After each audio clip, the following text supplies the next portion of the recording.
Remue ménage. Remue ménage.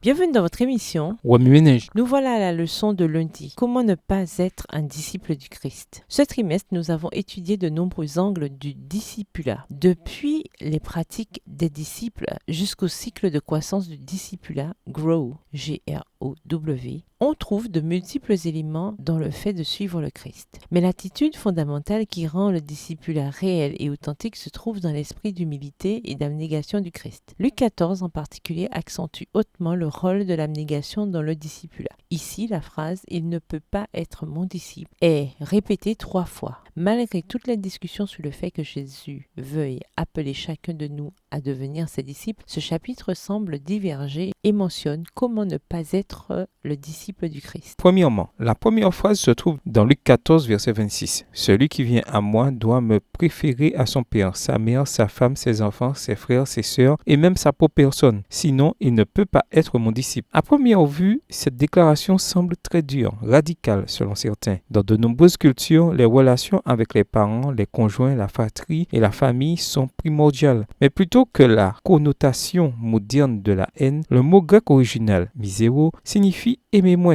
accorder une valeur moindre. En d'autres termes, suivre Jésus n'est pas quelque chose qui s'ajoute à votre vie. C'est une complète réévaluation et transformation de celle-ci. Les relations sont complètement réarrangées. Désormais, le Christ est au centre et toutes les relations découlent de cette relation principale. Ce qui est merveilleux, c'est que lorsque le Christ est au centre, il est le moyen par lequel la relation est préservée. Deuxièmement, ceci dit, nous devons subjuguer notre être tout entier et le remettre au Christ, notre maître, non seulement dans les relations, mais aussi dans notre vie personnelle. Le Seigneur poursuit. Celui qui ne porte pas sa croix pour me suivre ne peut être mon disciple. Luc 14, verset 27. Ceci nous rappelle Luc 9, le verset 23, où Jésus a dit de façon similaire. Si quelqu'un veut venir avec moi, qu'il cesse de penser à lui-même, qu'il porte sa croix chaque jour et me suive. Dans un certain sens, Jésus, par ses paroles, préfigurait peut-être la mort qu'il allait subir. En outre, il appelait ses disciples à être disposés à mourir, non seulement physiquement, mais aussi à eux-mêmes pour lui. Une telle disposition ne peut s'accomplir par nos propres forces, mais si nous avons une relation de discipulat avec lui, elle se produira. Le Christ reconnaît que cet appel est tellement radical qu'il mérite réflexion et préparation. Par conséquent, il mentionne la nécessité d'en évaluer le coût avant de l'accepter. Troisièmement, la dernière phrase se trouve au verset 33. « Aucun de vous ne peut être mon disciple s'il ne renonce pas à tout ce qu'il possède. » Cela complète l'appel radical du Christ au discipulat. Il demande tout, votre relation, votre vie, votre mort s'il le faut, et tout ce que vous possédez. Qu'y a-t-il d'autre dans l'identité humaine que nos amis, ce que nous sommes et ce que nous possédons? On peut résumer cela par 3 verbes. Connaître, être et avoir. Et Dieu veut que les 3 soient calibrés pour un discipulat à part entière. Remue ménage, après avoir regardé votre texte écrit et annoté, quels éclairages particuliers vos notes semblent-elles indiquer dans l'ensemble? Quelles questions émergent après l'étude de ce passage? Quelle partie du passage trouvez-vous difficile? Quels autres principes et conclusions découvrez-vous? En quoi n'avez-vous pas été un disciple du Christ? Au revoir. Et à demain si Dieu veut.